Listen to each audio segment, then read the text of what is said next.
Picture this. You're a successful restaurant owner who's seen it all. Decades in the business have taught you that when someone claims they have the best, they usually don't. You've tasted countless dishes from confident chefs, each one promising to revolutionize your menu. Most leave you politely nodding while secretly planning your escape. But what happens when those three simple words, "Send me your best," spoken in frustration during your worst week in business, actually summon something extraordinary? What happens when the person who walks through your door isn't just another hopeful chef, but someone whose story will shake everything you thought you knew about talent, perseverance, and second chances? This isn't just another success story. This is about the moment when giving up seemed like the only option, and how one unexpected encounter proved that sometimes the universe has a twisted sense of timing. Sometimes, when you're ready to close the doors forever, fate sends exactly what you need in the most unlikely package. You're about to discover that the most powerful stories aren't always about winning. They're about what happens when two broken dreams collide and create something neither person saw coming. Marcus Rivera stared at the stack of unpaid bills scattered across his desk, each one a reminder of how far his dream had fallen. The fluorescent light above flickered intermittently, casting dancing shadows across the cramped office behind his restaurant kitchen. Outside, the lunch rush had been anything but rushed, maybe 15 customers in 3 hours. For a Tuesday, it wasn't just bad, it was devastating. La Cocina Dorada had been his pride for 12 years. The name, painted in fading gold letters across the front window, once represented everything he'd worked for since arriving in Chicago from Mexico City with nothing but a worn recipe book and determination that burned brighter than his grandmother's wood-fired stove. Now, those same letters seemed to mock him, their gilt edges chipped and peeling like his confidence. The restaurant sat wedged between a dry cleaner and a convenience store on Western Avenue, far from the trendy neighborhoods where food bloggers hunted for their next viral discovery. Marcus had chosen this location deliberately, the rent was affordable, and he believed good food would speak for itself regardless of zip code. He'd been wrong about many things, but perhaps most wrong about that. His phone buzzed with another call from the landlord. Marcus let it ring, knowing exactly what conversation awaited him. 3 months behind on rent, utilities threatening disconnection, and staff wages that he'd been stretching like ingredients in a pot of soup meant to feed too many people. His sous chef Elena had already found another job. His dishwasher, Miguel, stayed only out of loyalty and because Marcus had helped his family navigate immigration paperwork 2 years earlier. The irony wasn't lost on him. Marcus could cook. He knew he could cook. His mole poblano had once made a food critic weep, literally weep. With its complex layers of chocolate, chilies, and 37 other ingredients that took 2 days to prepare properly. His pozole had comforted homesick immigrants and converted skeptics who thought Mexican food meant fast food tacos. But talent, he'd learned, meant nothing without customers. The bell above the front door chimed, and Marcus dragged himself from the office to find yet another person who would probably order the cheapest item on the menu. Instead, he found David Chen, a man in his 50s wearing an expensive suit that looked out of place in the humble dining room. David owned Chen's Palace, a successful Chinese restaurant 3 blocks away, and Marcus recognized him from neighborhood business association meetings. "You're Marcus, right?" David's voice carried the weariness of someone who understood the restaurant business intimately. "I heard through the grapevine that you might be looking for a buyer." Marcus felt his stomach drop. Word traveled fast in their small business community, and if David had heard about his financial troubles, everyone knew. Pride warred with desperation as he gestured to one of the mismatched chairs that he'd bought secondhand when money was tighter but hope was abundant. "So, I might be," Marcus admitted, settling across from David. "Depends on what you're offering." David pulled out a folder and spread several documents across the table. "I'll be direct with you. I need to expand, and your location works for what I have in mind. I can offer you $60,000 for everything. The lease transfer, equipment, whatever inventory you have. I know it's not what you put into this place, but it's fair given the circumstances." $60,000. Marcus had invested over $200,000 into La Cocina Dorada, including a loan against his house that still kept him awake at night. But $60,000 would clear most of his debts and give him enough to start over, maybe find work in someone else's kitchen while he figured out what went wrong. "I need some time to think about it," Marcus said, though they both knew he didn't have many options. David nodded and stood, straightening his tie. "Take your time, but don't take too long. I'm looking at another property in Pilsen next week." He paused at the door. "For what it's worth, I ate here once about 6 months ago. Your food is exceptional. Sometimes that's just not enough." After David left, Marcus sat alone in the empty dining room, surrounded by the photographs of satisfied customers that lined the walls. Pictures of birthday celebrations, anniversary dinners, first dates that had gone well enough for couples to return. Each frame held a small victory that now felt hollow. His phone rang again, and this time he answered. Marcus, it's your cousin Roberto. I heard what's happening. Listen, I have an idea. Roberto worked in marketing for a food delivery company that had been expanding rapidly throughout Chicago. They'd spoken before about getting La Cocina Dorada onto their platform, but Marcus had resisted, believing his food deserved the full experience of dining in his carefully decorated space. The delivery market is exploding, Primo. People want authentic food brought to them. You don't need foot traffic if you can reach customers all over the city. But here's the thing. My company is looking for a signature restaurant to feature in a promotional campaign. Something authentic, family-owned, with a story. Marcus walked to the window, watching pedestrians hurry past without glancing at his menu board. What kind of campaign? They want to challenge established restaurants. Find hidden gems and give them a platform. There's a contest component. They'll feature several restaurants, and whichever one performs best over 30 days gets a year-long marketing partnership worth about $500,000. $500,000. $500,000. The number hung in the air like the aroma of fresh tortillas. But here's the catch.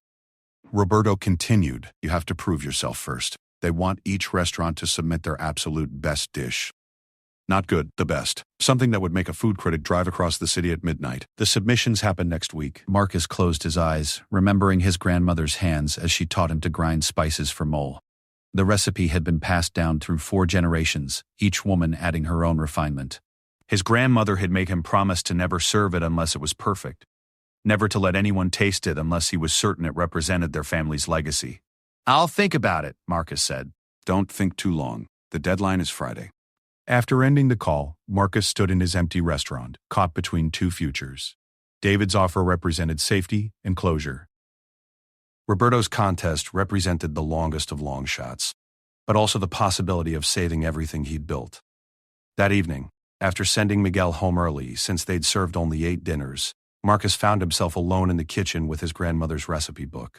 The leather cover was worn smooth from decades of use, the pages filled with her careful handwriting in Spanish. He turned to the mole poblano recipe, reading her notes in the margins. Patience, mijo. The chocolate must sing with the chilies, never fight. He'd made this dish perhaps 1,000 times, but tonight felt different. Tonight, it might be the last time he cooked it in his own kitchen, whether because he sold to David or because he was about to risk everything on Roberto's contest. Marcus began gathering ingredients, moving through his kitchen with the muscle memory of 12 years. The dried chilies, guajillo, ancho, chipotle, each one carefully selected from suppliers who understood that shortcuts were the enemy of authenticity.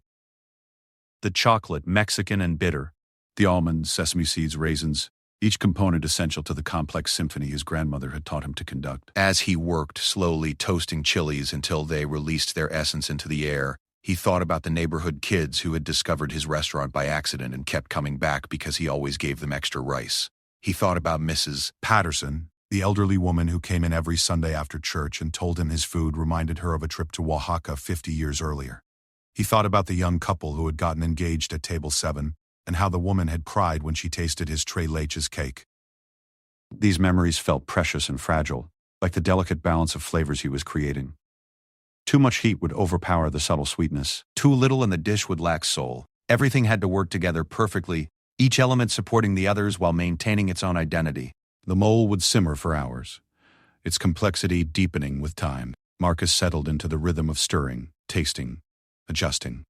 This was where he belonged, where everything made sense, not in meetings with potential buyers or conversations about marketing campaigns, but here, transforming simple ingredients into something transcendent. By midnight, the mole had reached that perfect moment his grandmother always described as when the sauce knows itself. Marcus ladled it over chicken that had been braised until it fell apart at the touch of a fork, added a sprinkle of sesame seeds and a few drops of crema. He took a bite and closed his eyes. It was perfect. Not just good, not even excellent, perfect. The kind of perfect that his grandmother would have nodded at before kissing his forehead and telling him he'd finally understood. But perfection, he'd learned, wasn't always enough. The best mole in Chicago meant nothing if no one knew it existed.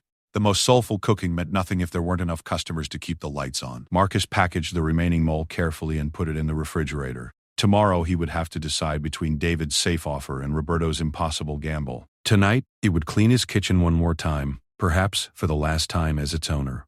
As he locked the front door, Marcus looked up at the fading sign. One more time. La Cocina Dorada, the Golden Kitchen. His grandmother had suggested the name, telling him that gold was valuable because it was pure, because it didn't tarnish or fade with time. Good food, she'd said, was like gold. Its value was inherent and eternal. But as Marcus walked to his car under the flickering streetlight, he wondered if his grandmother had been wrong about one thing. Maybe some gold stayed buried forever, no matter how pure it was. Maybe some treasures were never discovered, no matter how brilliant they shone in the darkness. The decision would come tomorrow. Tonight, he just wanted to go home to his small apartment and remember what it felt like to create something beautiful, even if no one else would ever know it existed. The next morning arrived with the kind of Chicago drizzle that seemed designed to match Marcus's mood. He'd barely slept, his mind cycling between David's offer and Roberto's contest like a broken record. By 7 a.m., he was already at the restaurant going through the motions of prep work for a lunch service that might bring in 10 customers if he was lucky. Miguel arrived at his usual time, quietly beginning his dishwashing duties without commenting on Marcus's obvious exhaustion. They'd worked together long enough that words weren't always necessary.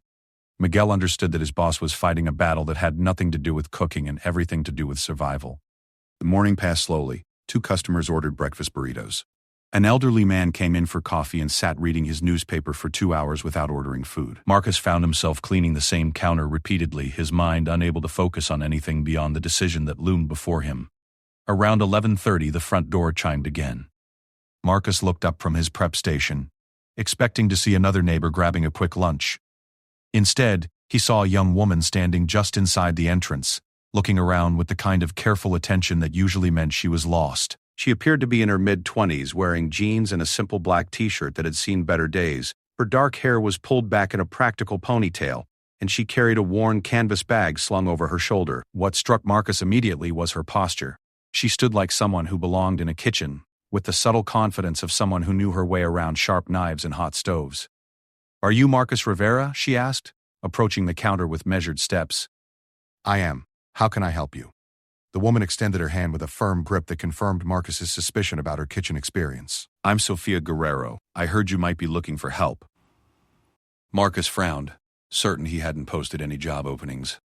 "I'm sorry, but I'm not hiring right now." "Business has been slow," Sofia finished for him. "I know. I also know you make the best mole poblano in Chicago, maybe in the entire Midwest. I heard about it from Elena." Alina, his former sous chef, had left 2 weeks earlier for a position at a trendy restaurant in River North. Marcus felt a stab of betrayal that she'd been talking about his struggles, followed immediately by curiosity about this young woman who spoke with such certainty about his food. "You know Elena? We worked together at Frontera Grill 3 years ago. She told me about this place, about your cooking. She said if I ever wanted to learn real Mexican cuisine, not the tourist version, I should find you." Sofia moved closer to the counter, and Marcus noticed the small scars on her hands that every serious cook carried, like badges of honor. "I've been working at various restaurants since I graduated from culinary school 5 years ago. Italian, French, American bistro. I've learned techniques, but I've never learned soul. Elena said you could teach me that." Marcus studied her face, looking for the desperation of someone who needed any job, but found instead a hunger that had nothing to do with money. He recognized it because he'd felt it himself when he first started cooking. The need to understand not just how to prepare food, but why it mattered. "I can't pay much," he said honestly. "Actually, I can't pay anything right now." Sofia nodded as if she'd expected this. "Elena told me about your situation. She also told me about some contest opportunity your cousin mentioned. Something about proving your food deserves a bigger audience." The way she said it made Marcus pause. "What do you know about it?" "I know that sometimes the best restaurants aren't the ones with the most customers. Sometimes they're the ones that need help telling their story." Sofia gestured toward the empty dining room. "This place has soul. I can feel it. But soul doesn't pay rent." Her directness was both refreshing and unsettling. Most people danced around his financial troubles, speaking in euphemisms and false optimism. Sofia seemed to understand that pretending wouldn't solve anything. "What are you proposing?" Marcus asked. Sofia set her canvas bag on the counter and began pulling out items. A well-worn knife roll, a notebook filled with recipes written in careful script, and several food magazines with articles highlighted in different colored pens. I'm proposing a partnership. Temporarily, you teach me your techniques, your recipes, your approach to Mexican cuisine. In return, I help you prepare for this contest. I've studied food marketing, social media, presentation, things that culinary school teaches that you probably never had time to learn while you were busy perfecting your craft. Marcus felt a familiar flutter of hope, the same dangerous emotion that had gotten him into financial trouble in the first place. Hope had convinced him that good food alone would build a successful business. Hope had led him to ignore marketing advice and social media strategies because he believed authenticity would speak for itself. What makes you think you can help me succeed where I've been failing for months? Sophia opened her notebook and turned it toward him. The pages were filled with detailed analyses of successful restaurant campaigns, social media strategies, and customer engagement techniques. But what caught Marcus's attention were the handwritten notes about La Cocina Dorada specifically. Observations about his menu, his pricing, his location, his target demographic. You've been studying my restaurant? Elena gave me your address 3 months ago. I've been coming by, observing, tasting your food when I could afford it. Your pozole is extraordinary. Your tacos al pastor are better than anything I've had in Mexico City. Your tres leches cake made me understand why my grandmother always said dessert should make you forget your troubles. She flipped through several pages showing him notes about peak hours, customer demographics, and detailed descriptions of dishes she'd observed other customers eating. But you're invisible, Sophia continued. You're making transcendent food in a neighborhood where people expect good, cheap meals. You're not marketing to food enthusiasts who would drive across the city for authentic cuisine. You're not leveraging social media to show people what they're missing. You're assuming that excellence will create its own audience. But that's not how the food world works anymore. Marcus found himself leaning forward, drawn into her analysis despite his skepticism. And you think you can change that? I think we can change that. Together. You provide the authenticity and the skill. I provide the strategy and the presentation. For this contest, we need both. Sophia reached into her bag again and pulled out a smartphone, opening an app that Marcus didn't recognize. This is the delivery platform your cousin was talking about. I've been studying their successful campaigns. They don't just promote good food, they promote stories. Immigrant dreams, family recipes, traditions preserved against all odds. Your story is exactly what they're looking for, but it needs to be told properly. She showed him several restaurant profiles that had gained massive followings through strategic campaigns. Each one featured not just pictures of food but videos of cooking processes, interviews with owners, behind-the-scenes content that made customers feel connected to the restaurant's mission. Your grandmother's mole recipe, that's not just a dish, it's a legacy. 4 generations of refinement, brought to Chicago by someone who risked everything to share his culture with a new country. That's the story that will make people drive across the city to taste your food. Marcus felt something shifting inside him, a recognition that Sophia understood something he'd been missing. We'd been so focused on the food itself that he'd forgotten people needed reasons to care before they'd take the first bite. What would you need from me? Complete access to your kitchen, your recipes, your techniques. Why? I want to understand not just what you cook, but why you cook it the way you do. And I need you to trust me with the presentation side, social media, photography, the submission video for the contest. The word trust hung between them like a challenge. Marcus had trusted his own judgment for 12 years and watched his dreams slowly crumble. Trusting someone else, especially someone he'd just met, felt like admitting defeat. Elena said you're proud, Sophia added gently. She said that's both your greatest strength and your biggest weakness. Your pride creates incredible food, but it also keeps you from asking for help when you need it. Marcus thought about David's offer, still sitting on his desk like a safety net he didn't want to use. He thought about his grandmother's recipe book, filled with wisdom that might die with his restaurant. He thought about all the customers who might never discover his food, because he didn't know how to reach them. If we do this, he said slowly, and the contest doesn't work out, I'll probably have to sell anyway. This would be using up time I could spend negotiating with David Chen. Sophia nodded seriously. I understand. But what if it does work? What if we can save La Cocina Dorada and turn it into what it should have been from the beginning? Marcus looked around his empty restaurant, seeing it suddenly through Sophia's eyes. The faded photographs, the mismatched furniture, the hand-painted sign that he'd never had money to replace professionally. All of it told a story of struggle and persistence, of dreams maintained against impossible odds. Maybe that was exactly the story people needed to hear. Elena really sent you? He asked. Sophia smiled for the first time since entering the restaurant, transforming her serious face into something warm and conspiratorial. She said to tell you that your mole is too good to die with a failed business. She said, the world deserves to taste what your grandmother taught you, but only if you're willing to let them know it exists. Marcus extended his hand across the counter. When do we start? Right now, if you're ready. I want to watch you make that mole from beginning to end. I want to understand every step, every decision, every moment, where your technique differs from what I've learned. And then I want to film you doing it again, but this time with the camera capturing not just the process, but the passion. As they shook hands, Marcus felt the dangerous flutter of hope return. But this time, it felt different. This time, he wasn't hoping alone. Sophia pulled out her phone and began taking pictures of the dining room, moving with the quick efficiency of someone who knew exactly what she was looking for. We have 5 days to create a submission that will change everything. 5 days to tell your story so powerfully that they can't ignore it. Marcus untied his apron and walked to his office, returning with his grandmother's recipe book. He placed it on the counter between them like a sacred trust. Then we better get started, he said, and for the first time in months, the words felt like a beginning rather than an ending. The next 5 days transformed La Cocina Dorada in ways Marcus had never imagined possible. Sophia approached their collaboration with the intensity of a general planning a campaign, arriving each morning with new ideas and staying until long past closing time, documenting every aspect of Marcus's cooking process. She filmed him selecting chilies at the Mexican grocery store, explaining to the camera how the subtle differences in color and texture indicated ripeness and flavor intensity. She captured his hands as he ground spices on the volcanic stone meditate his grandmother had brought from Mexico, the ancient tool producing textures impossible to achieve with modern equipment.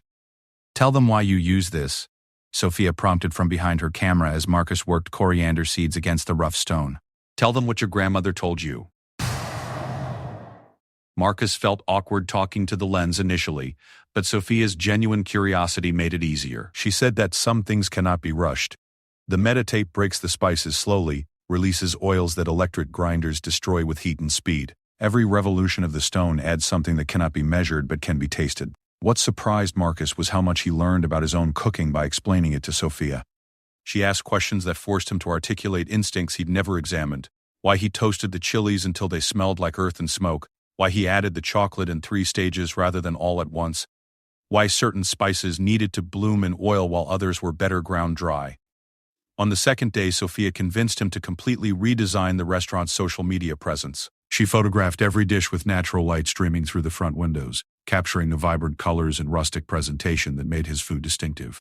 But more importantly, she filmed Marcus telling stories about each recipe. This pozole recipe came from my great-aunt Rosa, he explained while ladling the hominy soup into hand-painted bowls. She served it every New Year's Eve. Said it would bring good luck for the coming year. When I was 8, she taught me to prepare the hominy from dried corn, soaking it in lime water for days until the kernels bloomed like flowers.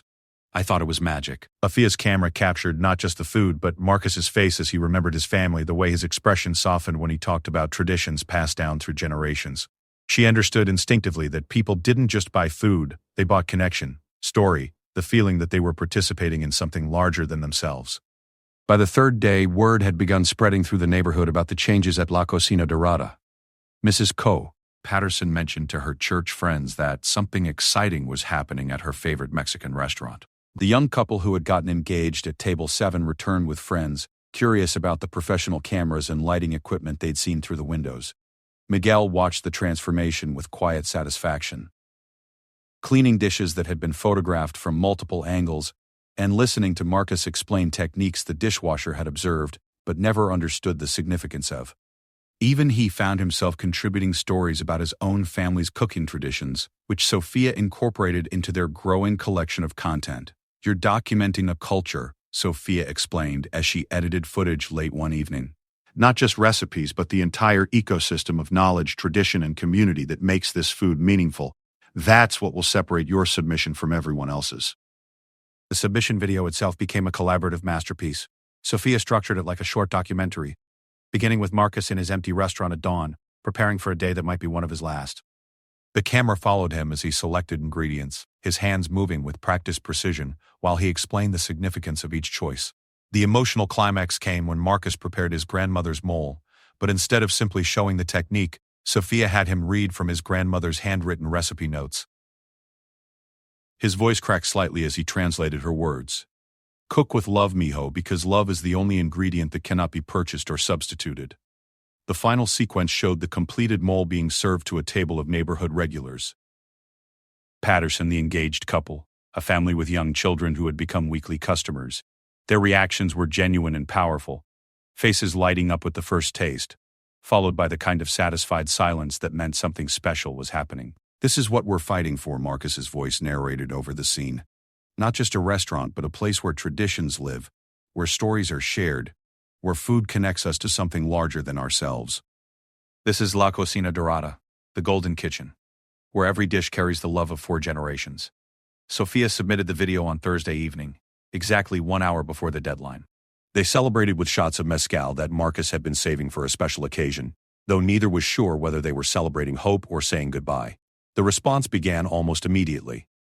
The delivery platform shared their submission on social media that same night, and by Friday morning the video had been viewed over 50,000 times. Comments poured in from across the city, food enthusiasts promising to visit, fellow restaurant owners expressing admiration, customers who had never heard of La Cocina Dorada but were planning trips to try the mole that had made such an impression. But the real transformation happened on Saturday afternoon, when a line formed outside the restaurant for the first time in Marcus's memory. Word had spread through food blogs and social media groups about the hidden gem on Western Avenue, the authentic Mexican restaurant that had been quietly serving extraordinary food while the city ate elsewhere. Marcus found himself cooking for more customers in one weekend than he typically served in a month. Sophia worked the front of house explaining dishes and taking orders while managing the social media accounts that were suddenly flooded with new followers. Miguel recruited his teenage nephew to help with dishes, and even Elena stopped by during her day off, drawn by curiosity about the crowd she'd never seen at her former workplace. You did it, Elena told Marcus during a brief lull between rushes.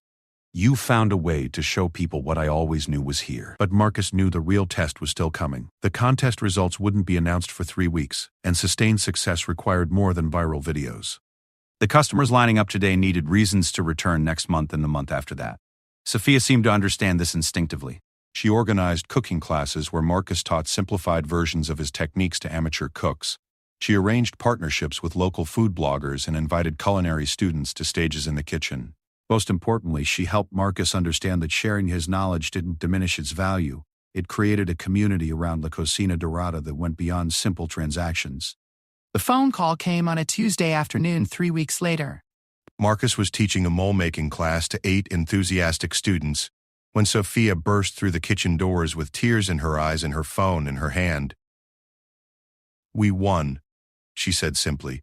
"We won everything." The delivery platform had chosen La Cocina Dorada not just as the contest winner, but as their flagship partner for an expanded campaign celebrating immigrant-owned restaurants across the Midwest. The marketing partnership was worth more than the promised $500,000. It included professional photography, video production, featured placement on the app, and a documentary crew that would follow Marcus's story for a national television special. But perhaps more importantly, David Chen's buyout offer was no longer necessary. The restaurant's revenue had tripled in 3 weeks, with bookings extending into the following month. Food critics were making reservations. Culinary schools were requesting permission to bring students for educational visits. Marcus found himself crying as he stood in the middle of his packed dining room, watching Sophia explain his grandmother's mole recipe to a table of food writers who had driven from Milwaukee specifically to try it. The faded photographs on the walls suddenly seemed to glow with renewed relevance, each one a testament to the community that had always existed around his food but had never been properly celebrated. That evening, after the last customer had left and the dishes were cleaned, Marcus and Sophia sat at table 7, sharing a bottle of wine and reflecting on everything that had changed. "I keep waiting to wake up," Marcus admitted. 3 weeks ago, I was ready to sell everything and walk away. Now I have more business than I can handle and people telling me my food deserves to be famous." Sophia smiled, swirling wine in her glass. "Your food was always this good." The only thing that changed was letting people know it existed. Marcus thought about his grandmother's recipe book, now being studied by culinary students and featured in magazine articles. He thought about the traditions he'd almost let die with his failed restaurant, now being preserved and shared with a new generation. Most importantly, he thought about the lesson that had taken him 12 years and one very special partnership to learn. Elena was right about one thing, he said. My pride was my biggest weakness. I thought asking for help meant admitting failure. And now? Marcus looked around his transformed restaurant. The same mismatched furniture and hand-painted signs, but now filled with the energy of success rather than the desperation of survival. Now I think pride without community is just fear wearing a fancy name. Real pride comes from sharing something beautiful with the world, not hiding it away. Sophia raised her glass. To La Cocina Dorada, the golden kitchen, where traditions live, stories are shared, and every dish carries the love of 4 generations. They clinked glasses as the first snow of winter began falling outside the windows, coating Western Avenue in clean white that made even the old neighborhood look magical. Marcus knew challenges still lay ahead. Success brought its own pressures, and maintaining quality while scaling up would require careful planning. But for the first time since opening La Cocina Dorada, he felt confident about the future. His grandmother had been right about good food being like gold, valuable because it was pure, eternal because it connected people across time and culture. But she hadn't told him the most important part. Even the purest gold needed to be discovered before it could change the world. Thanks to Sophia's vision and their unlikely partnership, his golden kitchen had finally been found. And the best part was knowing that this was only the beginning of the story they would write together, one perfect dish at a time.